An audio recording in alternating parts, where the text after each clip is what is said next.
don't like to sit. Yeah, it will be. There will be full. Like there, it will be full with panelists. So moderator would have to stand on the side. Okay. You can use this one.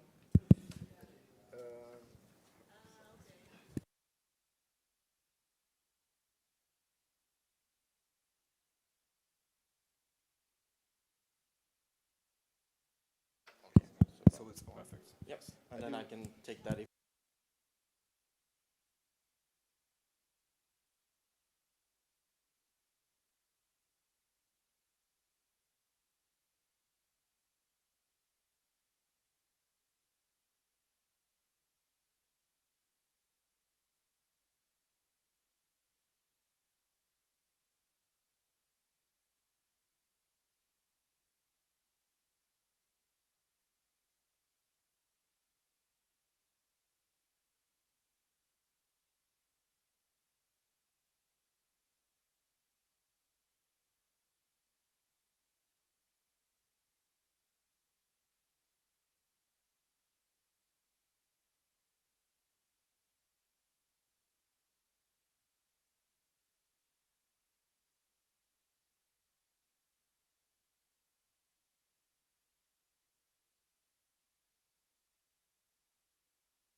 Good morning, everybody. And I'm really happy that you've all made it to this room. You've seen the queue outside. It's absolutely amazing. Many people want to be at SB 58. And you were either smart enough to get up early this morning or get your badge yesterday.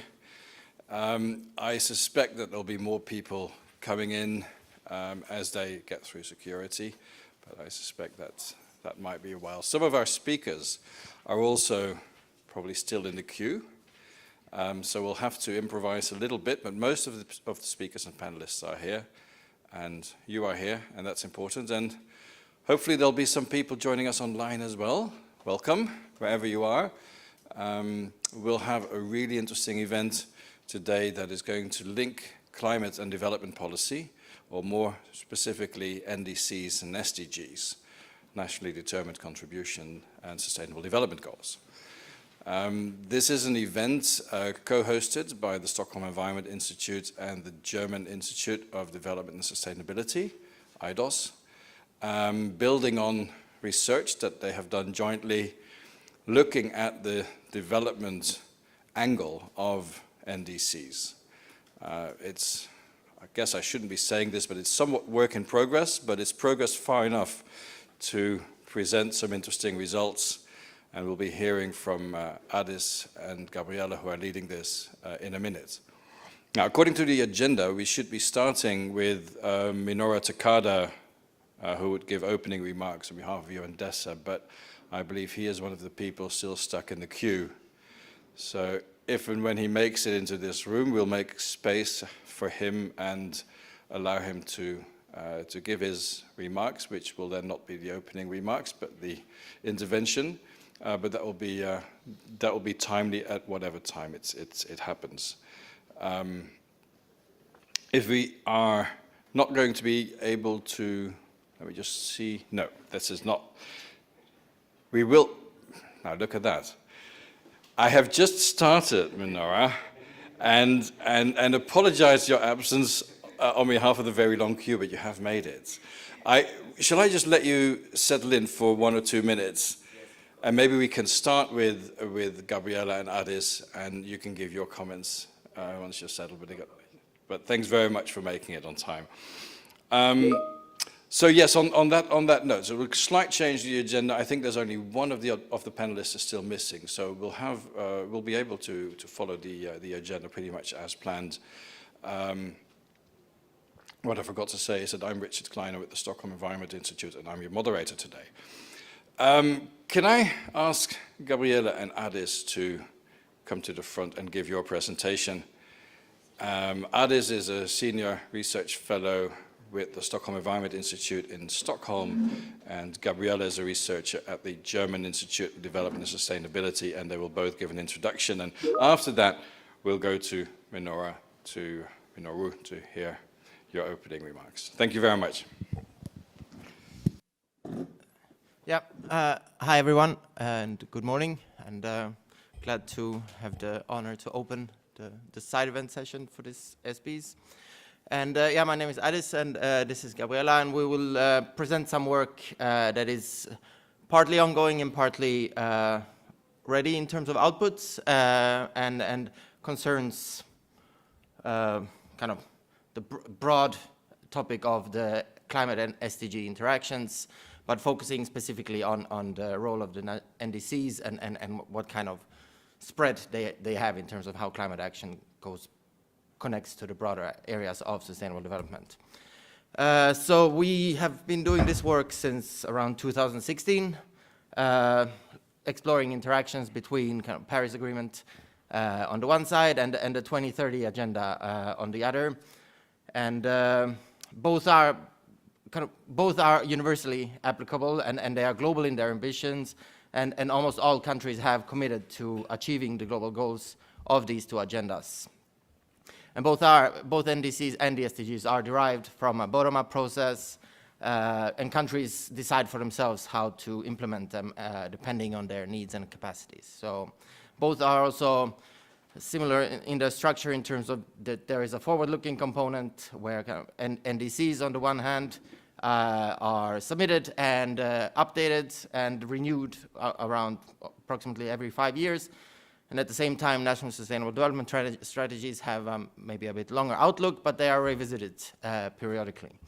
At the same time, they have also good, strong systems for monitoring, where the kind of transparency framework of the Paris Agreement and the global stocktake are the mechanisms in place, while for the 2030 agenda, we have the reporting at the high-level political forum and periodic voluntary national reviews. So within that context, we launched in 2017 the NDC SDG Connections, which showed how climate action connects to the whole, all of the 17 Sustainable Development Goals to various content, but showing basically that national NDCs are essentially both not only climate action plans, but also broad sustainable development strategies at the same time. And with the tool, our ambition is to foster dialogue on climate and SDG, complementarity to strive towards improving policy coherence between the two agendas, to increase transparency of how climate action is being implemented, and to also encourage learning and partnership between countries. And the tool itself, which is online, you can see the website up there, but it's currently being updated, and we hope to have a new version out maybe around middle of this month, or second half at least. And it allows users to explore how climate actions overlap with the ambitions of the SDGs, to explore thematic insights in terms of what kind of climate actions contribute to different SDG targets, and how climate plans can be meaningfully complemented by sustainable development strategies, and also the interlinked and network character of the 2030 agenda, so how various topics are linking not only specific SDGs and climate action. Yeah, and then as I said, we are in the process of updating this, and as you see here in the first, so there is a whole nomenclature around how countries are referring to their NDCs, but for the sake of simplicity, we refer them here as first NDCs, so-called, and updated NDCs, and most are actually called first updated NDCs, and then there are some countries that are calling their new updated NDCs second NDCs. So for that sake of simplicity, we just differentiate between first and updated. And in terms of how it is, we see there are 169 first NDCs and one NDC that are still falling within that category. In our tool, we have one missing because it was released this week, last week, by the Holy See, so the Vatican State. And in terms of updated NDCs, almost all countries have provided a new version. But for us, currently, the data we will present will focus on 63 NDCs covering 89 countries in total, because EU is the EU NDC is for 27 countries. And within the NDCs, the way we kind of approach them is that we extract the activities. So basically, intended actions or expression of need to implement something. So basically just trimming the fat, so to speak, from these documents and focusing only on the core, and then targeting them to specific goals and to specific SDG targets.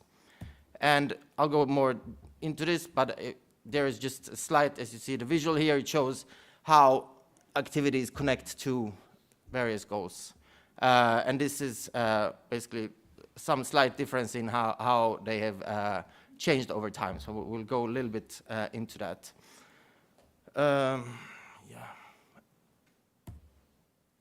Yeah, so basically we have noted in our analysis, so we'll go away from the tool to the policy brief that is published and can be found on SEI's website, that basically we see that there is a changing context between how climate and sustainable development is interacting. But overall, there are increasing connections, and more than 2/3 at least have increased in terms of number of activities. But at the same time, the documents themselves, so we have the NDCs have increased in length almost 3 times. So they are 3 times as long on aggregate, but only around 30% increase in activity. So there is a bit of a discrepancy between the length and the number of relevant aspects in it. One thing that we specifically look at, kind of where we differentiate between activities, is whether level of quantifiability. So for example, do they provide a number or a measurable target, or being more general? So for example, if an activity could mention something around planting a certain number, like 100 hectares of trees, or producing 50, 60 megawatt of energy, or just talking about scaling up renewable energy generally. So in that sense, we are differentiating between those two, and we've noticed that we have seen an increase, so improvement in quality in how activities are being framed, because there are more quantifiable and more measurable targets. But overall, it's only around 20% of the activities that are providing some form of target. And then basically, if you can see here in the difference in the figure, the biggest increase in absolute number we find in SDG 13, so climate action, and SDG 7, but all the green ones are those that have increased. But however, if we look at the share of activities, so compared updated compared to the first, again we see that climate action is the one that has increased the strongest. But overall, there are fewer goals that have increased their relative share compared to in the updated NDC compared to the first ones. And so we'll just provide some insights in trying the way we're categorizing them.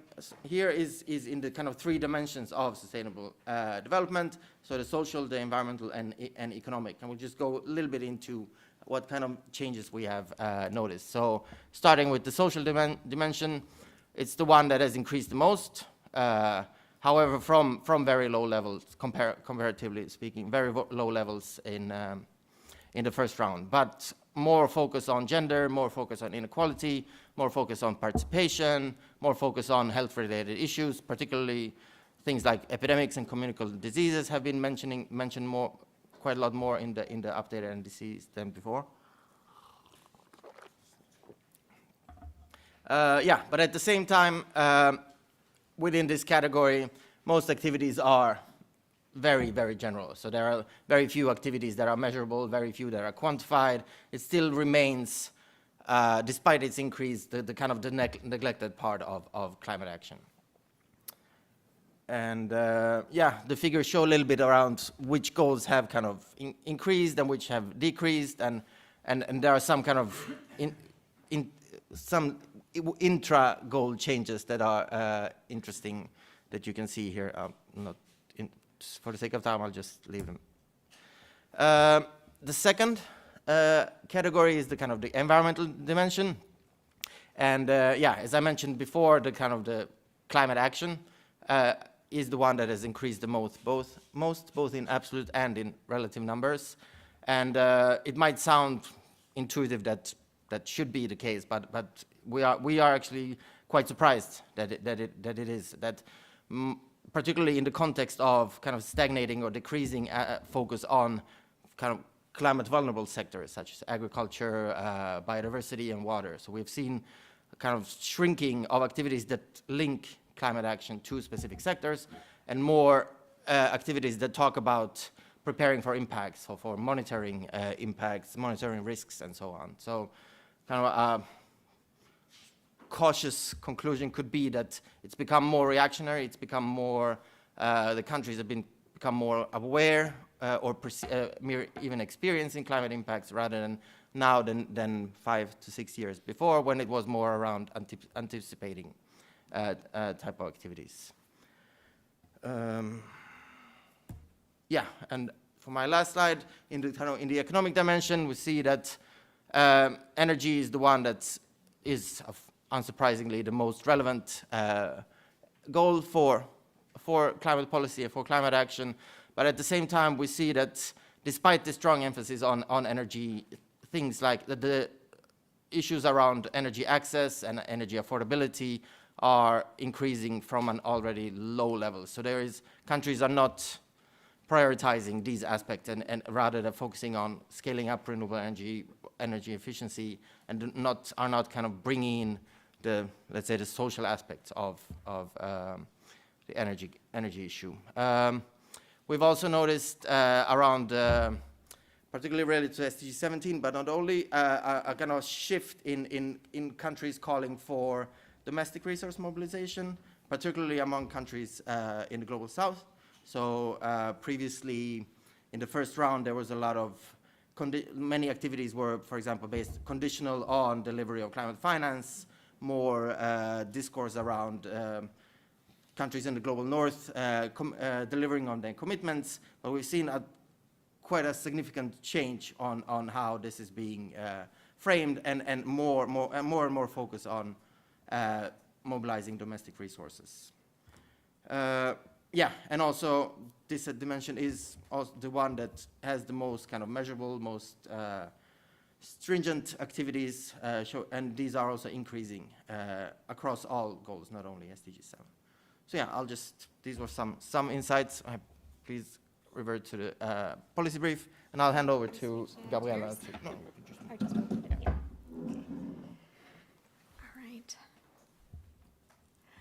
Yeah, good morning, everyone. I'll jump right into the presentation.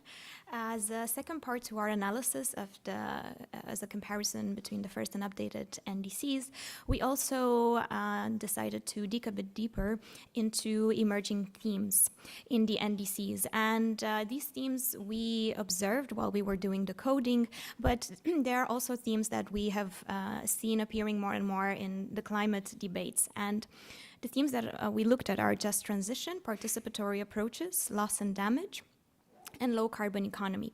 These are also highly relevant to the ongoing global stocktake.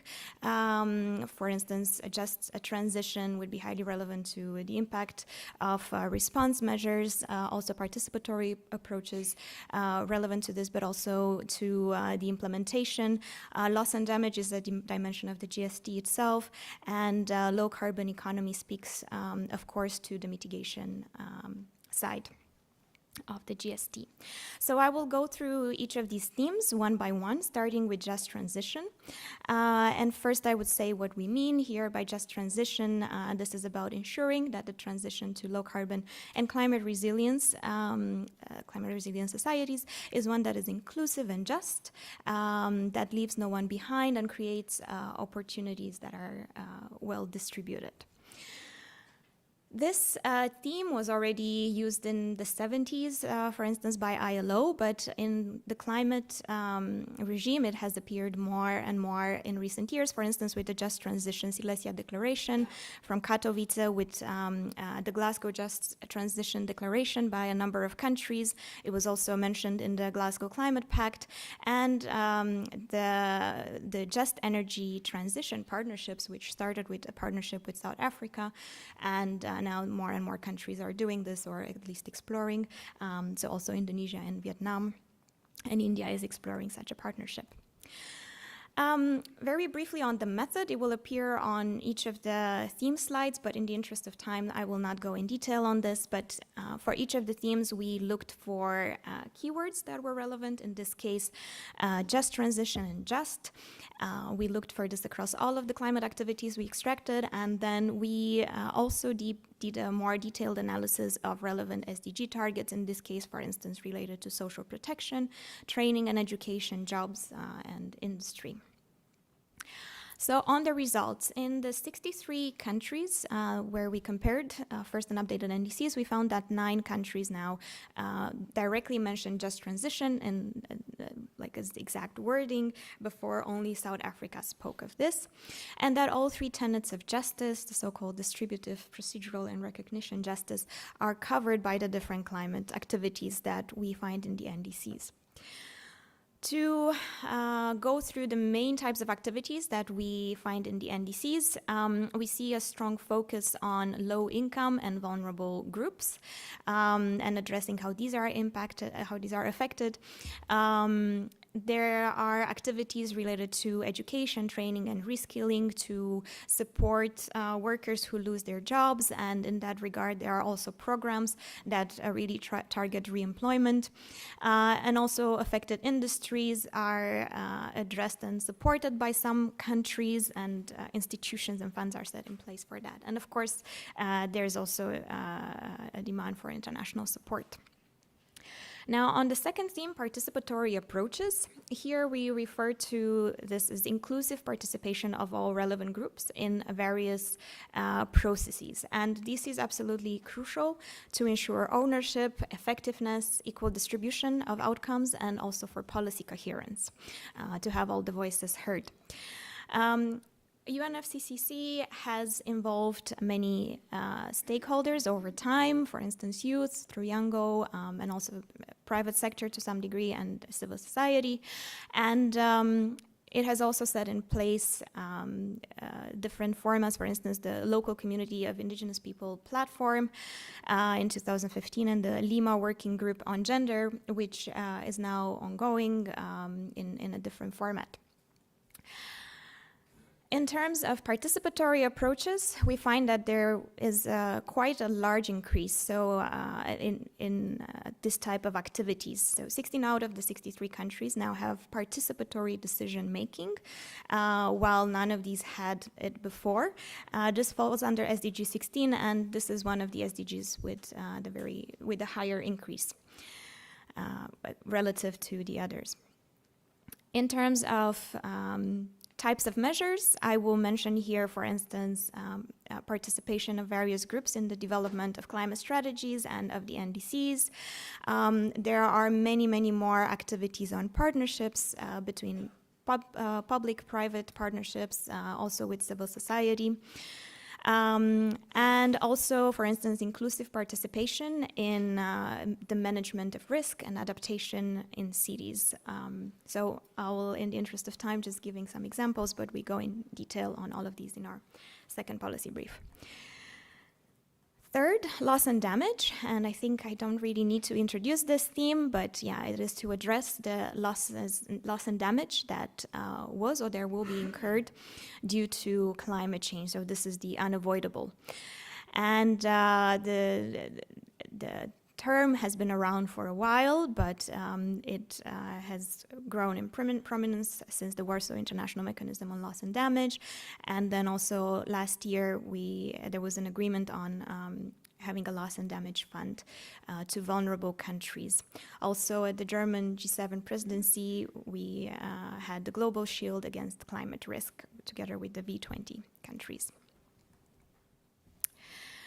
So there's also an increasing number of activities related to loss and damage, and what we find here that is relevant and interesting is that there is a particularly high increase in the uptake of insurance, and there are activities on insurance across different sectors and different relevant SDGs, so for instance agriculture, fisheries, human settlements, and health. And there are other types of measures. For instance, there are activities that aim to repair and reconstruct damaged infrastructure. Countries are more and more setting up systems to determine the past and the future costs due to climate change. And also countries are now having more activities on disaster risk management, more on early warning system, data collection, and also dissemination of information. The last one, low carbon economy. These looked at the measures addressing the economic dimension of sustainable development that IDOS has also presented earlier, and I think there's no need for saying how important this is. There have been calls upon calls for increasing greenhouse gas emission reduction targets, and these sectors cover more than 3/4 of the global emissions, so they are essential for the mitigation side. And as IDOS has mentioned, most of the economy-related SDGs have increased, but actually the increase is not very big. So I would say somewhat marginally. However, what we wanted to see is whether there are some activities that have really increased substantially. And we see indeed that some have tripled, quadrupled in numbers, and so on. So these are the ones that I'm exploring here. First of all, we've seen that circular economy as a term is now uptaken by 15 of the 63 countries in their activities. And also, the category that we had as green industry has increased tenfold in the number of activities. And here, this targets different processes of industry, such as water and energy efficiency or air pollution. There are many activities also on infrastructure upgrade, many also on waste for reducing, reusing, and recycling. And we also see some key new technologies that now appear a lot more. For instance, green hydrogen, which is relevant across a number of SDGs because it's relevant for, in the electricity and heat sector, in industry, and also in transport.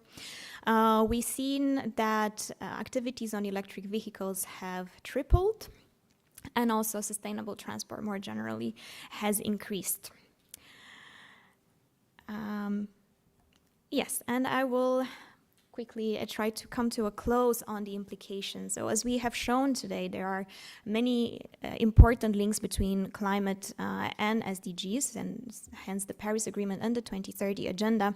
And we here only looked from one direction, from climate actions towards the impacts on SDG, but also actually the link is also from the other direction. And this is also being picked more and more by the media. For instance, the importance of addressing inequality to fight climate change, and also in the other direction, the impacts of climate change on inequality. However, while these links are more and more clear, countries are still failing to make adequate progress on both the 2030 Agenda and the Paris Agreement. This year will be very important for both agendas. On the one hand, in September, we have the SDG Summit, which will be in the middle of the 2030 Agenda period. And we'll also look at the progress on the SDGs to date, and also the Global Sustainable Development Report. The new one will be released. On the other hand, for climate change, we have the global stocktake, which looks at progress that we have made so far on climate change. Looking back at this, knowing already that progress has been insufficient, we hope that this year will be an opportunity for change. And now I will quickly, on my final slide, present some policy recommendations broadly, but we very much invite you to have a look at our policy briefs for more details. So first and foremost, countries should have in their NDCs, in order to implement the 2030 Agenda and the Paris Agreement, activities that are better defined, more specific, measurable, and quantifiable to enable transparency and accountability, and also to make it possible, better possible to measure whether we are on track or not. In addition, these should be spread across the 3 dimensions of sustainable development, so social, environmental, and economic, in a holistic manner. We've seen, we knew that before the social dimension was not covered very much. That has improved, but it's still low. And somewhat concerning, the activities in several of the environmental SDGs have decreased rather than increased. UNFCCC should also encourage countries to take just transition and participatory approaches into account in their NDCs to ensure that the outcomes of climate action will leave no one behind, and that the 2 agendas are implemented jointly. Importantly, what we've seen with loss and damage is that it is mentioned mainly by the Global South, and we can understand this also from the perspective of funding. However, loss and damage is relevant to all countries, and therefore all countries should take into account this and how to deal with it. And of course, the best way to avoid loss and damage is to take action on reducing greenhouse gas emissions, and to that end, we recommend that more activities on the, as we've shown, industry and on the economic dimension are quantifiable and are adopted. Thank you very much.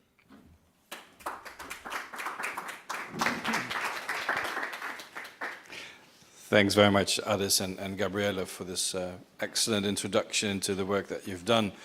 And we should put the website on towards the end, where later this month the new version of the NDC SDG Connections tool will be available. For those of you who arrived a little bit late, we had to swap the agenda a little bit because no, but I wanted to go to Minoru, yes. And so we have the opening remarks.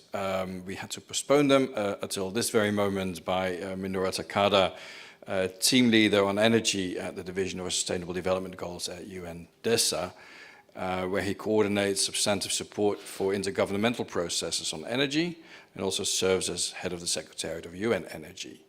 And because of the long queue that you've all seen at the beginning, at the entrance, you arrived a few minutes late, but you have seen the presentation, and I would welcome you here to the platform and welcome you to give your introductory comments, please. Would you like to sit, or would you like to have the microphone? Maybe microphone is better. There you go. No, thank you, thank you. Apologies for being late. I think the presentation was fantastic. Thank you so much.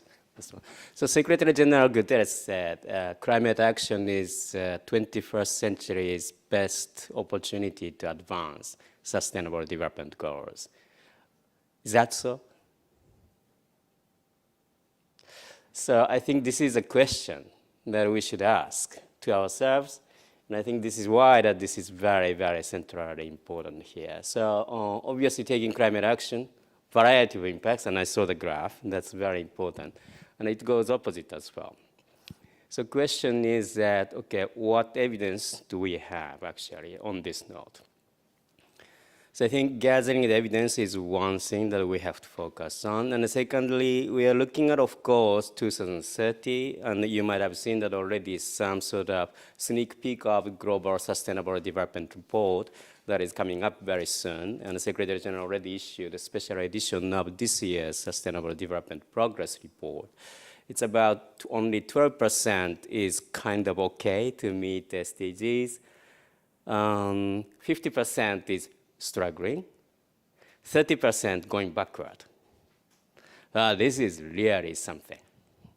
So right now, SDGs, I don't think we can actually achieve under the current trajectory. Question we have is that, can we energize a little bit SDG progress by taking climate action in a way that can better advance SDGs action? And this is a sort of central issue that I want to understand better. And that's why this sort of research work that SEI and German Development Institute doing is fantastically important. So from the UN side, UN-DESA, which support annual review and follow-up of SDGs through HLPF, and here in the UNFCCC Secretariat, which does follow-up on the climate action. So we teamed up 5 years ago to create a process called Global Climate SDG Synergies. So then we have been doing this annual conference, and this year we tried to strengthen it by having a global expert group established to look at specifically this evidence and concept and way forward. So thanks to the SCIE, putting executive secretary, executive director on the expert group along together with other 14 experts. So we are looking forward to have first global report coming up at the time of SDG Summit to be launched in New York, and then charting the way forward, moving forward on those. So 3 things that I expect, right? 1, better evidence, and maybe evidence could go positively or negatively as well. So that's one, right? The second, we also want to understand a little bit of process to use existing instruments better. I think NDCs, on one hand, you gave a recommendation, that's great. But I also want to understand a little bit, can we do something on the SDG side? Voluntary national reviews is so voluntary. So therefore, we need a little more sort of ideas as to how to sort of utilize those existing instruments. So, and then to use the instruments, you need process. To energize the process, you need a little political engagement. So this is where UN system will come in. And we want to understand a little bit better where the openings are, but most importantly, what is it that we have to do to utilize those existing instruments? And then lastly, very importantly, moving beyond. 2030 is around the corner. But I think both on the sustainable development and the climate action will continue decades. So the question is that, what would you like to see in the sort of long run to bring many things together? Are we going to continue to be looking at this kind of linkages in this way, or do you want to see some elevated concept, which is more integrated and holistic? Now, we always say that integrated holistic, but I don't understand this sort of, when we put it in a concept, what it will look like. So those are the sort of the questions that we have been grappling around. And this year, we are meeting this sort of 4th Global Conference on Climate SDG Synergies as a special event of the High-Level Political Forum in New York on the 16th of July. So this and the UNFCCC Secretariat are doing that. Hopefully that we'll get some, infusement from the SDGs office as well to come, and a lot of ministers are there. So I hope that you'll be able to join us to sort of share your own experiences and our thoughts on moving forward. But once again, thank you very much for organizing this very important side event, and I look forward to contributing better. Thank you.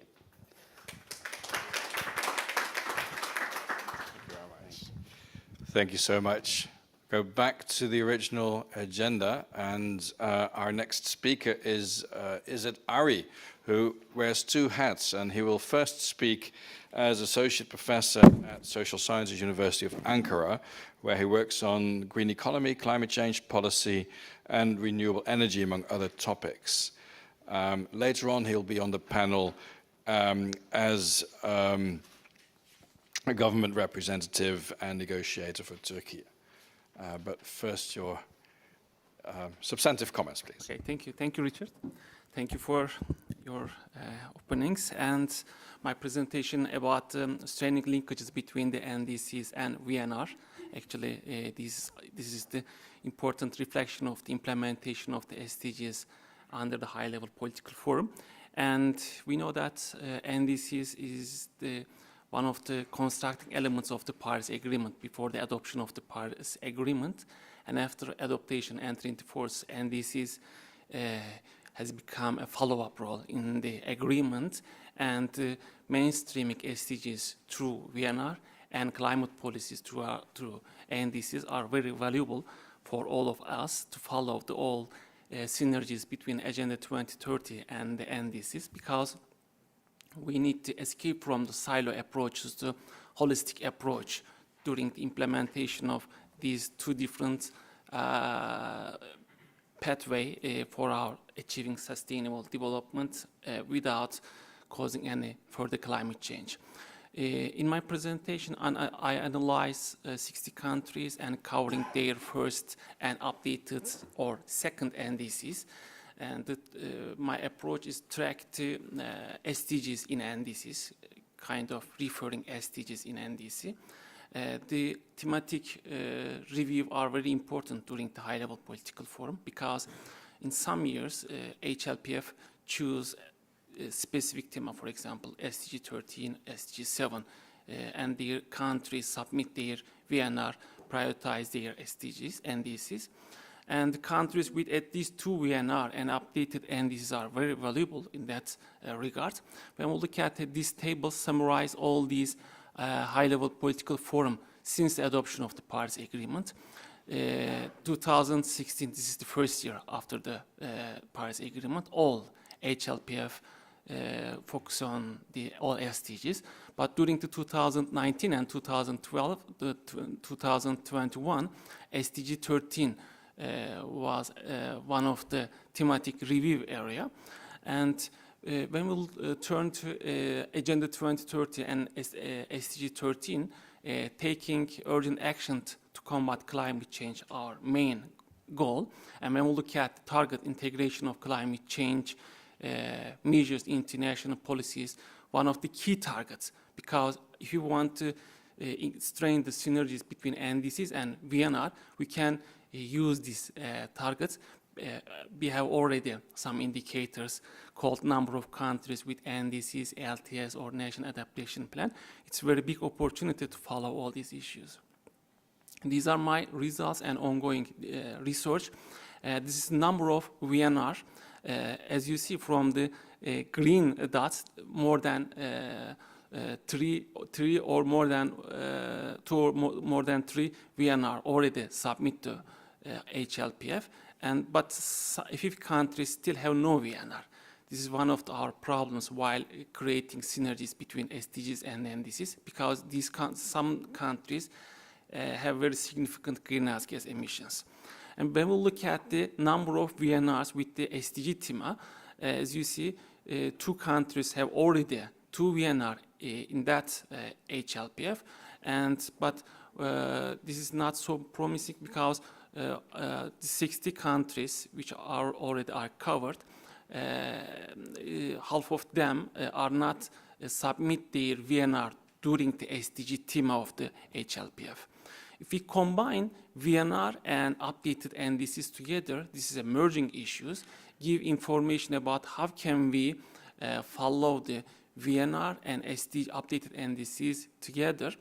When we look at that one, this time is promising, because half of the countries submit their VNR and NDCs, and this is very big opportunity, because we want to track their implementation through the VNR and also increase their ambitions through the updated NDC. This is very just a quick methodology about the SDG in NDC score. Just 17 goals there. Number of linked target in SDG 1, for example, over the total number of target in SDG 1. This is the give information about the SDG, any SDGs scores. This is the explicitly written SDG score for any goal. If we combine all these 17 goals, we update the overall SDG in NDC. If you look at that bar, SDG 7 and SDG 13 are most frequently referred SDGs in NDCs. This is not a surprise because we know that how can we reduce our greenhouse gas emission, transition in energy sectors through renewable energy, energy efficiency, and better access to electricity, etc. But the surprise thing is SDG 7 is higher than SDG 13 because many countries focus on the mitigation rather than the adaptation during their NDCs and updated NDCs.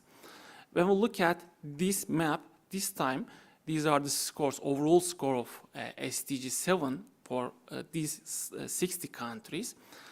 Some countries, particularly from the developing countries, from Chile, Vietnam, Egypt, have higher scores for this one because they prefer to refer SDGs from 1 to 19 in their NDCs.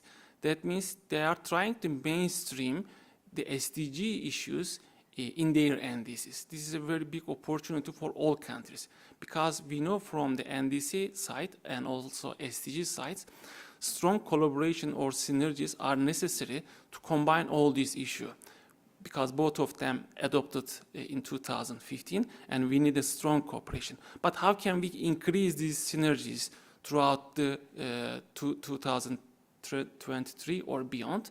We have another tool called Global Stocktake. This global stocktake requires further actions. I called ambitious, transparent, and accountable dimension of both NDCs and VNR.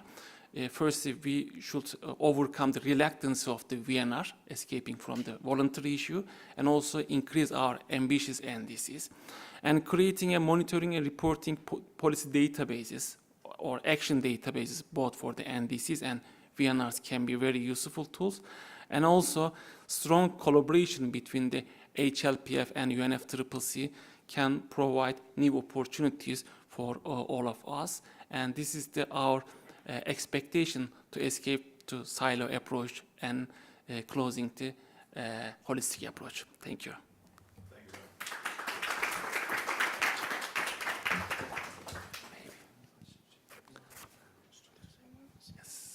Yeah, you can stay here, and thanks very much for these introductions to the research that has taken place on how the NDCs connect to the SDGs and vice versa. Thanks again, Mr. Takada, for your opening remarks. We will now move to a very eminent panel who will reflect on a number of questions that I may ask, but which they also might themselves ask.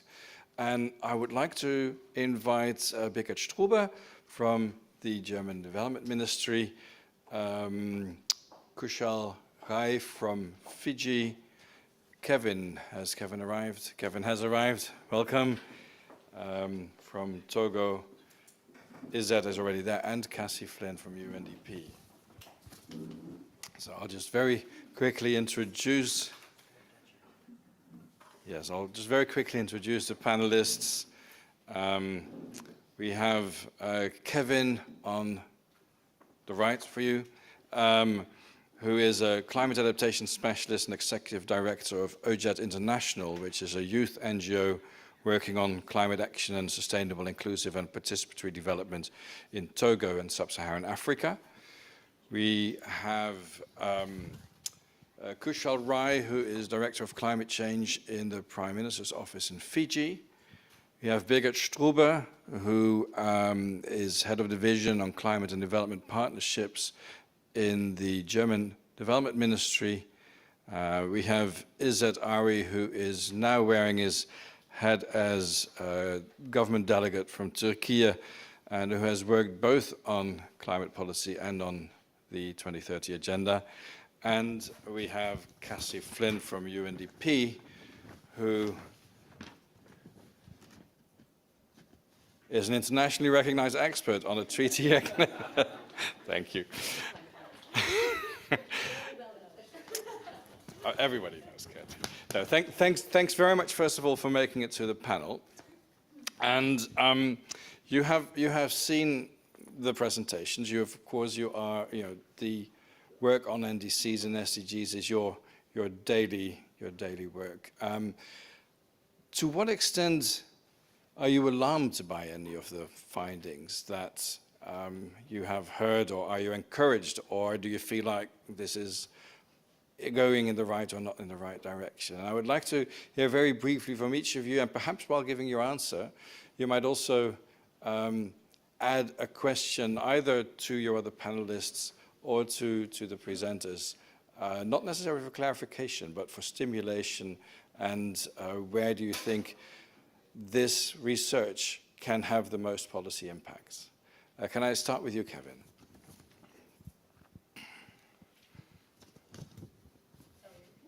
Kevin, yes, please. So thank you very much. I have been working with communities on the ground in Togo and also in the West Africa region. What you can observe on the ground is we have a lot of events or a lot of policies at the international or at the global level, but there is not a deep appropriation of all those policies on the ground. So sometimes you see communities that are not really understanding the international language, that is English, or sometimes we know what is going on, but we speak French. So language barrier remains the first thing, but I don't know how we do to understand each other. And also the communities that are facing climate change or are facing the impacts of the challenges we have are not really consulted by the governments, or when there is a kind of decision-making process, they're not really included in all the agenda or the process, like the NDCs review, like in Togo, for example. You have a lot of teachers at the university who have been doing simulations, who have been doing a lot of things on mitigation, adaptation, but the effect of climate change is on the ground. You can see it with your eyes on the ground, but once they are not really adapting their research to the impacts on the ground, sometimes they just take some cases, but it is not what is happening in general in the country. It is not representative. So I think for me, as a civil society actor, this is what I try to see. And sometimes you have some research documents that are just a kind of compilation of a lot of theses, and you are asking yourself, what is it about? Is it really something who is representing the voice of the communities on the ground? So I think there is a lot of things to do, but also we need every time, once there is a policy that will be coming up or will be implementing, we need to put the effect of the local communities, of the vulnerable communities on the ground, because at the end of the day, there are those who are suffering, there are those who are dying on the ground.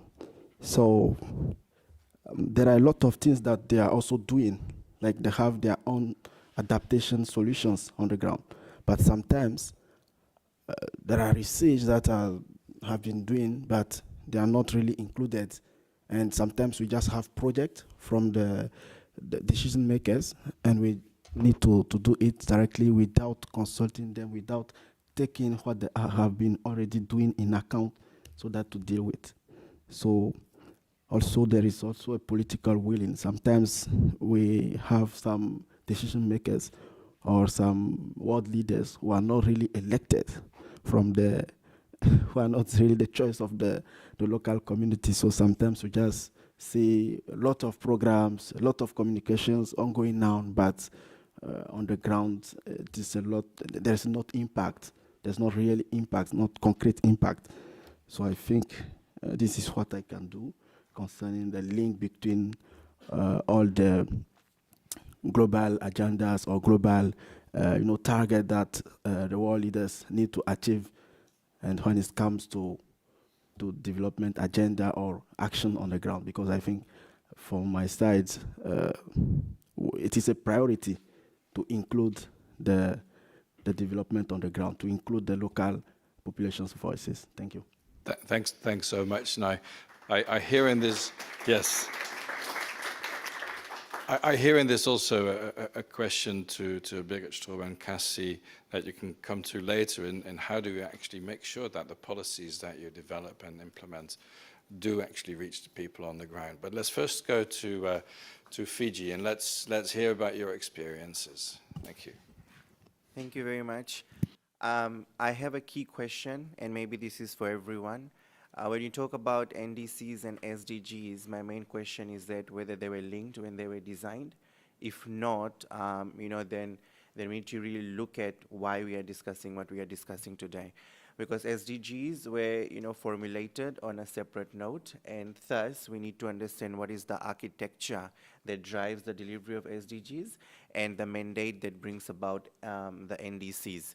And what can we really do to link up these architectures together, and how do we sort of include both in the outcomes for each other? Of course, there's the linkage for SDG 13 with climate change, but NDC has its own outcome. So in this essence, when we did SDG implementation or our VNR, for Fiji's case, the VNR work set with the climate change division. And so Fiji was very clear that, we were going to drive our SDG implementation by including climate change across all the sectors. So it's very important that, we have a sector-driven approach to climate change, or make it a whole-of-government approach to respond to climate change. And so our National Development Plan, our Climate Change Act and policies and other plans are aligned to sectorial level issues for addressing climate change. So in that way, we can track our SDG implementation, and that's why the architecture and governance is so important, and the link is at the fundamental level to our National Development Plan. So the Climate Change Division looking after this work was formulated in the Ministry of Finance, and so which means that we also sensitized our climate budget support programs to match the implementation strategy. Only recently this year, the Climate Change Division have moved under the Office of the Prime Minister, but we continue monitoring the updates accordingly. Now, in other countries, that arrangement might differ. So we need to again go back and ask the question as to how we will implement and monitor these updates and progress, and whether the architecture and governance really provides us the mechanisms to do so. So that's my first sort of point with regards to how we look at SDGs and NDCs. Of course, with regards to SDG 13, Fiji's tracker has been very progressive, which means we've enhanced our progress under the VNR, and a lot more work has been done. We've moved away from policy and law to now full-on implementation. But one key challenge and barrier that I want to discuss with the work is, of course, access to financing for implementation. SDGs on its own address much more of the issues at the socio-economic level, apart from only the climate change crisis. So fundamentally, there are a lot of barriers in how Fiji and small island developing states address SDGs and climate change, and that becomes a key reason why you may see a drop in some of the indicators for SDG 13 over time, because of the lack of access to financing. Apart from that, Fiji has, of course, put forward several interventions to look at how we include the SDGs under our updated NDCs, and this includes communicating the health sector, climate smart and resilient agriculture, oceans, including our National Adaptation Plan, as well as the SDG 7 roadmap, which is designed as to how we align our energy targets under the NDC, which is 30% reductions in energy consumption and enhance our energy resources by 2030, and developing a roadmap to sort of align our SDG targets. So a lot more planning has gone into that process, but my intervention is that we need to ensure that the architecture and the governance mechanisms are very much aligned for us to deliver on this plan accordingly. Thank you. Thanks very much for outlining that, and please give Kushal a hand as well.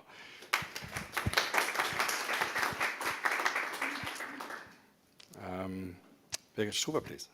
German perspective. Thank you, and thanks again to the organizers and the presenters, for having this meeting. I think it's really useful to have that, and I hope that we will in the end still have time, to get a few comments from the audience as well. So I think the question was, were we shocked when we listened to the presentation that there's so little, in parts, so little interlinkages between the SDG agenda and the NDCs and the Paris agenda?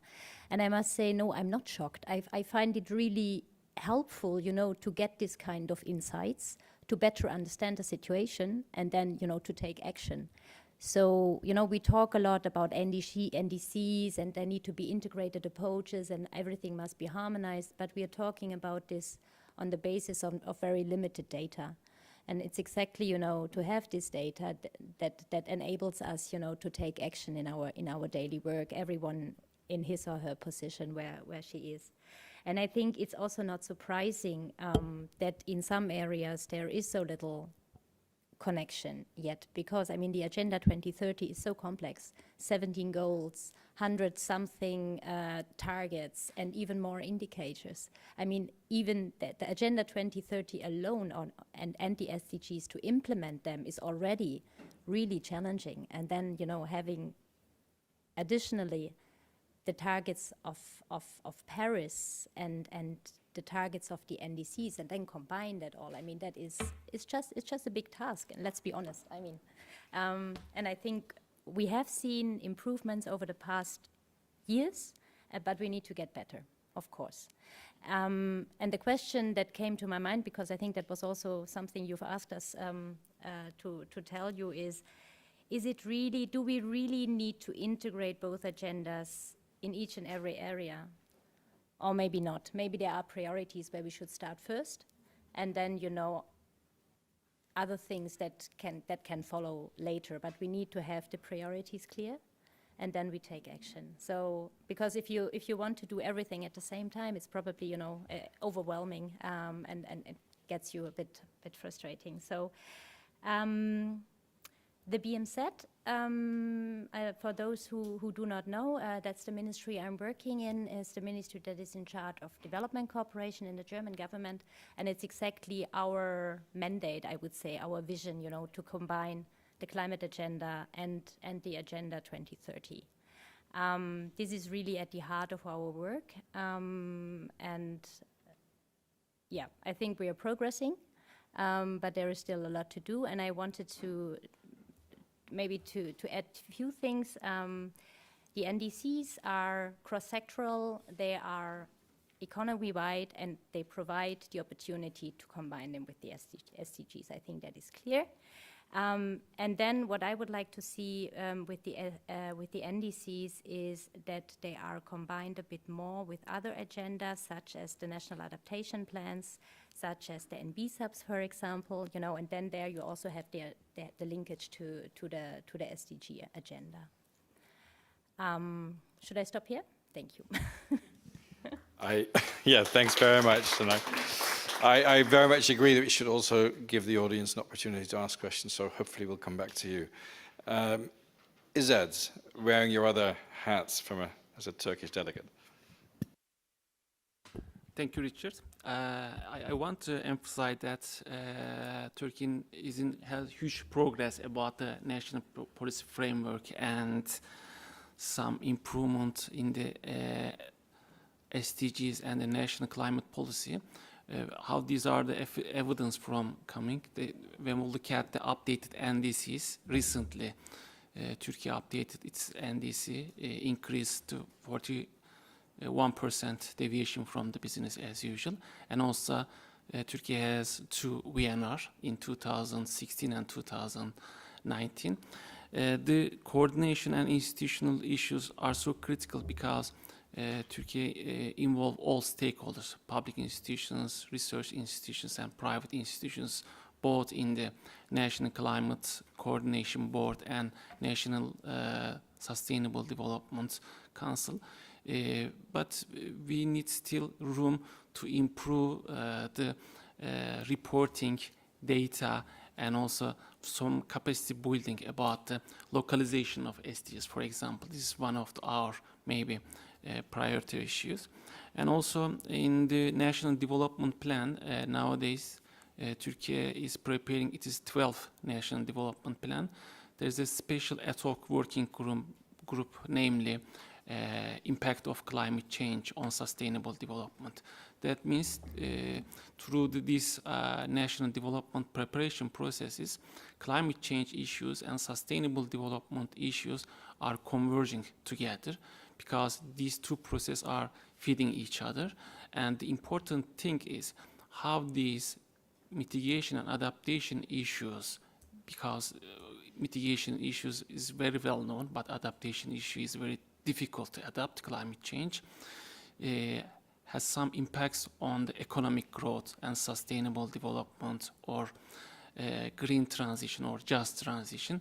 These are new area, relatively new area to understand the impact of the climate change on employment area, new jobs, or poverty issues. These are very challenging issues, and I hope that in our country we close these room recently from the science-based evidence to adapt both climate change and achieve the sustainable development itself. Thank you, Richard. Great, thanks very much, Izzet. And then Cassie Flynn, Director of Climate Change at UNDP. Thank you, and good morning. It's always nice to see everybody on the first day of Bonn. Just to build on what my fellow panelists have been talking about, at UNDP, we have something called the Climate Promise that has supported 127 NDCs. So about 85% of developing countries that have submitted NDCs to the UNFCCC have in some way received support from the Climate Promise.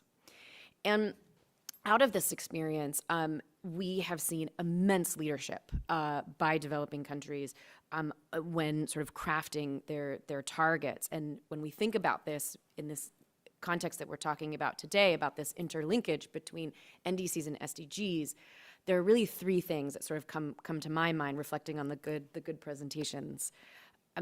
The first is that I do think that we are on the cusp of an immense opportunity to bring these different modalities together. But the first generation NDCs, we call them generations, to the point about are they updated, are they revised? Between the first generation and the second generation NDC, we have seen big jumps in levels of ambition on mitigation, on ambition when it comes to adaptation, on inclusion of things like loss and damage, as was represented here. And I think that when you look even further into that, you can see some of the most common sectors link directly with the SDGs. So every single NDC talks about the energy sector. Nearly every single NDC talks about the agriculture sector. And so you can start to see, when you look at that map to the SDGs, where those sort of sectoral opportunities are. And I think this is, and I think, Birgit, to your point about we can't, I think it's important to choose where we want to start, because there's so much within the SDGs that reflects the different contexts of every economy that is so different. And how do governments start to make decisions about where they want to prioritize? And this is, I think, one of these key pieces. The second thing that I was thinking about throughout the presentations as well is, for as much as it is about aligning targets, and we know these targets need to be more ambitious, we know we need to do more, we need to do this faster, it's also about systems. And I think, Kushal, this is what you were saying about sort of architecture. And I think here, being able to have systems across governments, because sometimes it's as simple as the ministry in charge of working on SDGs is different from the ministry working on climate. And they just aren't talking to each other.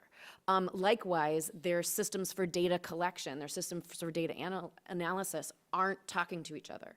And how can we start to build those systems so that they are talking to each other and leveraging the progress? The third piece that I think is really important is about what are the different tools that we have to start to address both of these? How can we start to take advantage of these opportunities, but also be able to build these systems? And for me, there are two that really come to mind. And the first is inclusivity. Kevin, what you talked about in terms of how do you translate this to people on the ground that are on the front lines. I think this is one of the biggest challenges, because many communities on the front lines, you know, they all of what we talk about at these meetings and what we talk about at the General Assembly, this affects them, yet they aren't able to access these conversations. And I think the more that we can build bridges in those processes, the stronger we all will be. And even at UNDP, we've seen a direct correlation between levels of inclusivity and ambition within an NDC. The more sort of inclusive your NDC have been, the more likely it is to be ambitious. So we're seeing real tangible outcomes from that. And then the second, of course, is finance. All of this has to be set up to be able to channel levels of investment to achieve NDCs and to achieve the SDGs. When you talk about an agriculture target or you talk about an energy target, it's about how do you pave the way for investment to be able to achieve those targets as ambitiously and as efficiently as possible. And I think there's ways that we can start to think about how finance is flowing to be able to do that. So I'll stop there, but thank you. Thanks so much, Cassie. So we have a few minutes left for questions. I think we should try and take 2 and then let the panel reflect. There might be questions online as well, but let's first ask the audience here if there are any questions. It's always difficult to be the first one. There we are, yes. And could you please introduce yourself and keep your questions short, please? I'm Thomas Westhoff. I'm the president of IAS, the biggest student association in the field of agriculture. And I have more a question on the presentation and maybe also some reflections from your side on that. Because I was a bit shocked when hearing that climate smart agriculture is not that much on the agenda anymore and that more shift is to production.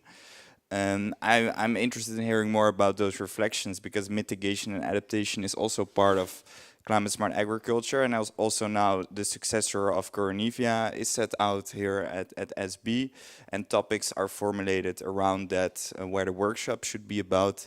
What are reflections from your side, how to involve then SDGs in the food systems discussions here and linking it to that? Excellent question. Who would like to top that with another excellent question?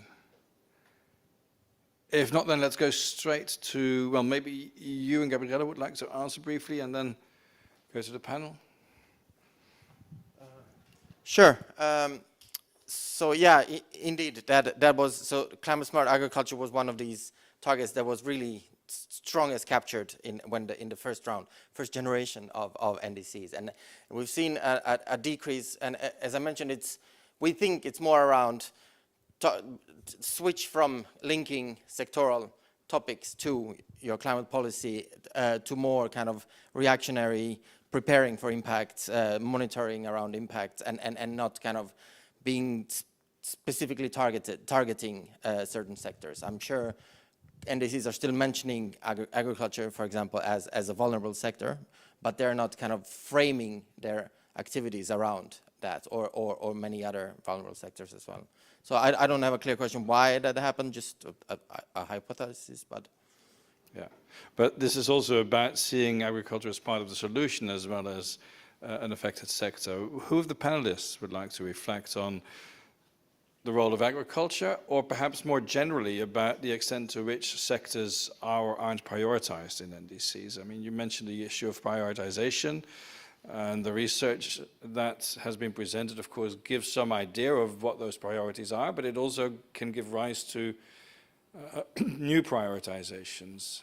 Any reflections on the panel, from the panel, perhaps? Yes, go ahead, Cassie. Thank you. Yes, I think this idea of how we can start to translate the wording of what is in an NDC, and you know, sometimes the wording can, and I think we saw this in the presentation, can be quite general.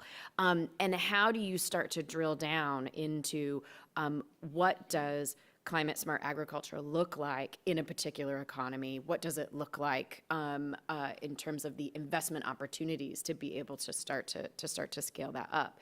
And I think this is something that is certainly a next step with these NDCs. Because if you sort of look at the trajectory of the NDCs, the first NDC delivered at the Paris Agreement was very much, let's just get things on the table. Every country has to bring something. Let's do what we can with what we have. The second generation NDC, we have seen a remarkable jump with a long way to go, but there's more data, there's more costing. And I think what we're going to see with the third generation NDC is this link more to this solutions. Like, how do you look at an agriculture sector in a way that identifies these investment opportunities, that being able to identify how it's going to be affected, impacted by the climate crisis, but then also what do we do? I think we'll see that more and more. Great. To close off, and maybe you could answer this and my question, as I just want to hear from each and every one of you in 2 sentences. This is a very important year, as was already mentioned by several. We've got the global stocktake. We're halfway the Agenda 2030. There are a whole bunch of different meetings and committees talking about how we can better connect climate and development. What would you like to see come out of this year? Looking back on the 31st of December 2023, what would you like to see the result? We've had these meetings, we've had COP28 and the global stocktake, and we know the path forward. What is that path forward as far as you're concerned? And we'll go from Cassie to Kevin. Please keep it short, given the time. Very short. I would love to see NDCs as the heart of every national development plan. Really being able to merge these together in a way that helps embed NDCs and these NDC targets within the structures and functions of government in every single country. Please. Yes, maybe beyond the institutional one, engagement of all stakeholders, very critical, because we nationally plan and monitor all these NDCs and SDGs, but the implementation is the local, and localization is very important. While that one, maybe the output of the HLPF and UNFCCC might guide all of us during these processes. Great, thank you very much. Birgit, please. For me, I would like to see more just parts in the NDCs, and I think that is already happening. And I think we need to work, on what just transition. I mean, if a country has an ambitious NDC, and we need ambitious NDCs to achieve the climate targets and to achieve net zero by the middle of this century. So, but if we ask for ambitious NDCs, then I think we have to make sure that the just part is also reflected in the NDC, and we need to find, what does it actually mean? What is a just transition in an individual country? It looks different in South Africa than it looks in Senegal, for example. So we need to better conceptualize this, and I think also, and Cassie mentioned it, provide the funding to actually, make sure that those who lose from the transition will also gain something.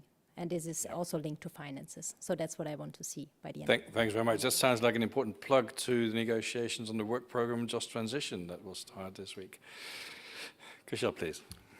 Thank you. I'd basically like us to move away from political dialogues and, a lot of discussions and legal frameworks to really implementation of our targets without having to necessarily, revise them. So it should be very ambitious and achievable. And getting the finances, the access to finance to basically implement our plans and policies and frameworks, and ensuring that we are able to justify our presence here, representing our indigenous communities and our communities at ground, and develop climate resilience, because we have much more to do with regards to the Paris target. Thank you. Brilliant. Thank you. Kevin, please.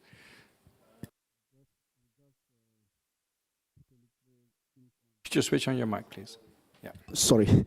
So I was saying that my colleagues have already said a lot of things, so I will just end one thing.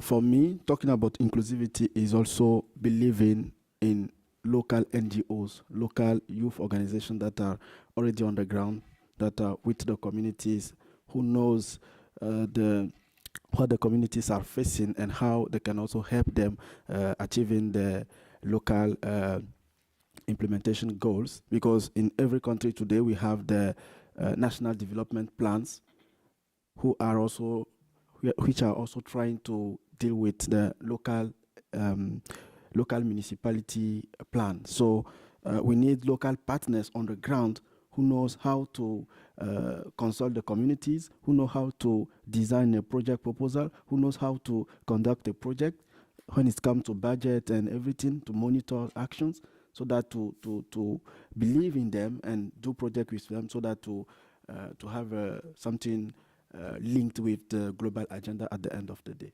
Right. Thanks very much. This has been a really, really rich and interesting and I think encouraging side event.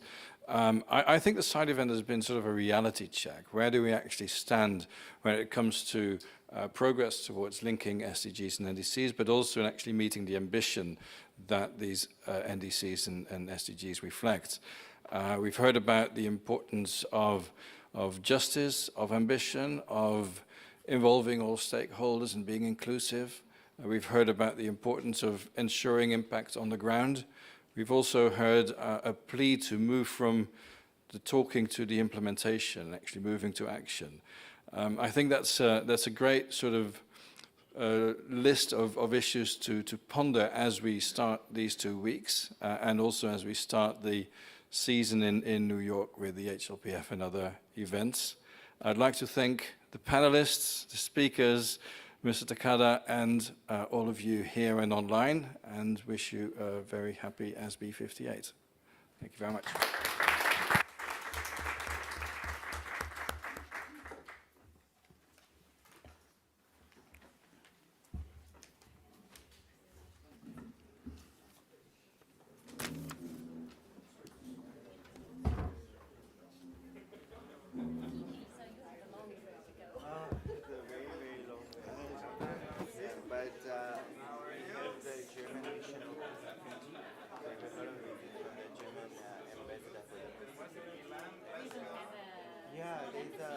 Yes, exactly.